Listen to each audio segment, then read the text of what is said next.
Lider o'zini o'zi tergab turish kerak. Mana shu 5 ta barmog'im mani kontrolyorlar, sudyalar bilan. Har kuni kechqurun yotishdan oldin o'zim hisobot beraman. Birinchisi bu barmog'im mani sog'lig'imga javob beradi. Bugun men sog'lig'im yotishdan oldin sog'lig'im uchun nima ish qildim deb 3 ta fakt aytishim kerak bunga. Ikkinchi barmog'im.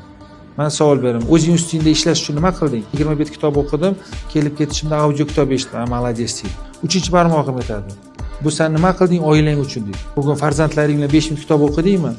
Ota-onangga 2 minut telefon qilib, yaxshimisiz, tuzukmisiz, men yaxshiman deb qo'ydingmi? Yoki ayolingga bugun yaxshi gap gapirdingmi? deb unga javob beradi. Qilmagan bo'lsam, menga urug' bo'ladi. 4-chi barmog'im. O'zimda nima deydi, ichki hissiyotim, ichki dunyom bo'yicha nima ish qildim? Nimani qo'ylab?